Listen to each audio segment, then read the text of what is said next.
Legacy Series Chevelle update. Roger, you're really winning me over with these chrome bumpers on this color combination. It's looking good. I remember all the discussions we had where you're like, no, it needs to be red. It needs to be red. I don't know about black. Well, We hadn't done a red one yet, so I really wanted to see a red one. How you like me now? It's How you like me now? Very impressive. This is a very nice color. I spent enough time following Goldie on road tours and everything else to go, if that car was just another color, it would, man. And then I saw this color and you're like, ooh, this is enough to make it stand out, because that's what I want to do. Make it look different on the internet, but make it look good. Like, you don't want to be the one that you look that way because it's crazy. You want to look that way and be original because it's good. And I'd never see them in this color, let alone with this wheel combination, all that. It's gonna be good. Yeah, you know, seeing the chrome bumpers and the chrome bezels on the headlights really just sets off this color. It's a very nice contrast. I mean, the bodywork and the paint is just immaculate. It's great. Well, and I wonder, like, if we put the Keystone wheels that are on it with the chrome wheels, and then you put the fender moldings on it instead of the Malibu look, you put the fender moldings on it, man, that thing would look pretty solid too. You could go either way with these wheels or the other wheels. Yeah, so you're still not decided if you're going to run the beauty ring or the beauty lips on the fenders yet? No, I haven't decided. I think after following Goldie for so long, I just think it looks good without them on a hubcap car. And the vinyl top, like, it's meant to look a little bit, that's why they're called poverty caps. Just meant to look a little bit simpler. So, but I see where this could go either way, because the chrome and the black cherry all looks really good together. I mean, we've still got the chrome that goes on the back of the hood. You got the chrome that goes up here. Yeah. Fits around here. And you still got the hubcaps too that are still got the hubcaps that'll go on there. But if you were to change the wheels to the Keystone wheels that we run on Glenn's car or Rob's car, man, heck, we put them on Cliff's, Oles, we put them on all those cars.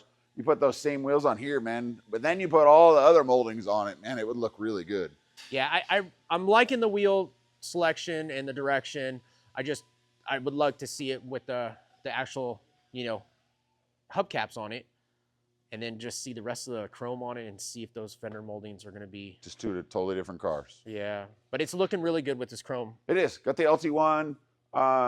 This fitting's still on back order. That's why it's red and blue. So to get this on here for the breather system, bracket system on, get the radiator in, get a lot of stuff like that in it. We're just trying to keep it simple under the hood. LT1, 10-speed. You know, we got the hood here ready to go on here pretty soon. Josh is getting all the mechanical for wiring and plumbing and everything else installed in the car. Is this one getting hood pins? No hood pins. No hood pins? No. Yeah, okay. I like them without hood pins. I like the safety of them when you're going super fast, because I've had a car like 10 years ago had a hood blow up on me. But I just don't like all the scuff marks, all the other stuff. Just keep it simple. Sure. Just clean and simple. Sure. So other than that, on this one, I mean, that's what we've been working on, is just putting in all the stuff. So it's got our carbon inner fender wells in it.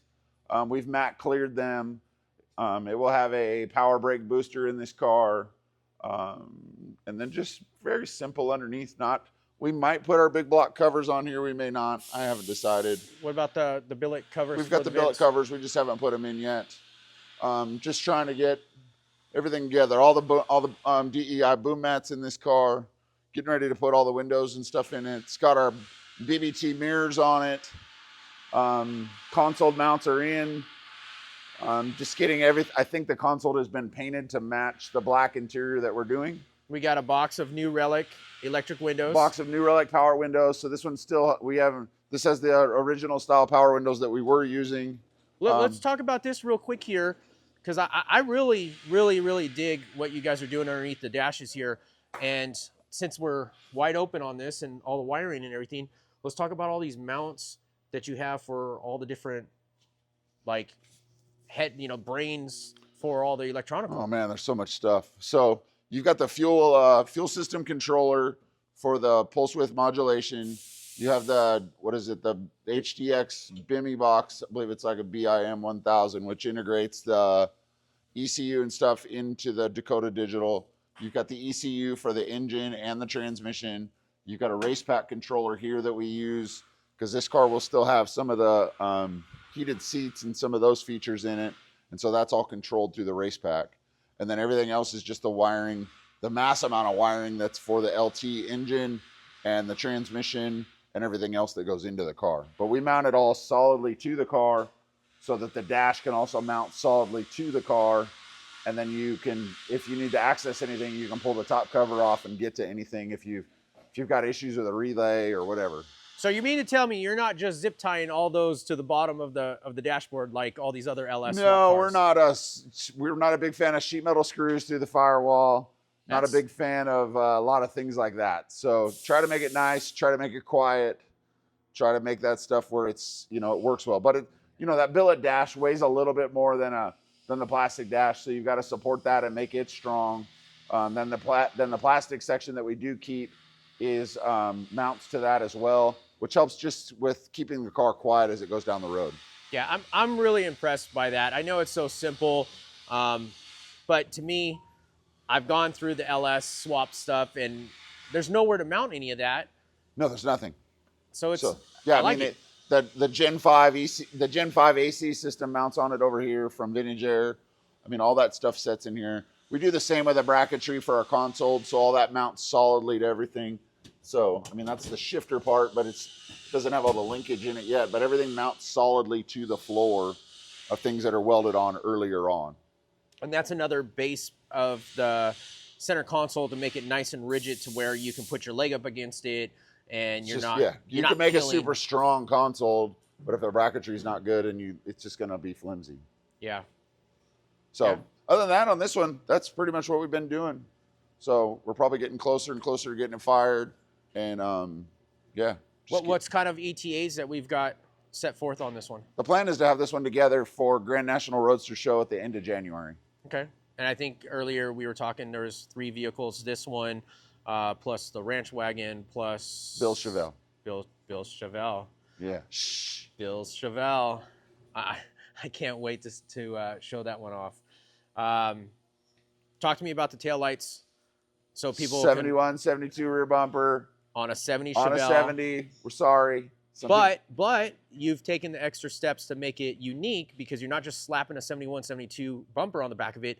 You're actually doing some modifications to make it all flow together and work together. Talk to us about that. Yeah, so we make our own taillight lenses so that all 4 of these lights come on when you put on the brakes. It's no longer a backup light in here and just kind of a bum light. Like all 4 light up, and it makes the car look really nice. And that's all LED lighting underneath there. All LED lighting, everything fits in there behind it and works together. So these are both turn signals. Those are both turn signals, both brake, and everything works the way you want it. Okay. And then this one has a fill delete. Fill delete. There's nothing there. Yeah, so no more kneeling down. No more kneeling down. It's all in the trunk. Yeah, I don't know if the trunk is open. Yeah, probably not. We'll deal with that later. But you guys have seen, you guys have seen that. But vinyl top, black cherry, black stripes, and obviously the interior is going black. Obviously the interior is black. Okay. And this one's for sale still. Still for sale. So this is number 4, but because other people jumped in line, had cars already, this one got overlooked. And this was the prototype car that you originally This was the prototype. This was originally number 1. It got bumped to that because the guy wanted to have his car sooner than the prototype. So we made his car the prototype. And we kind of followed through with that stuff. And then everybody else wanted the other cars. Goldie came along. And then this one served a long sentence in paint jail. Yeah. And so we've got it back, and it's just going back together. So cool. We've just been working on it in our spare time. Yeah, which is not easy. Not always. Here we are with number 6. Haven't done much to it this month. Just kind of waiting for a paint slot. I'm kind of thinking we're going to let number 7 go to the paint shop, and I don't want to clog up the paint shop with this car and that car. So we're probably going to send that one to paint and then send this one after.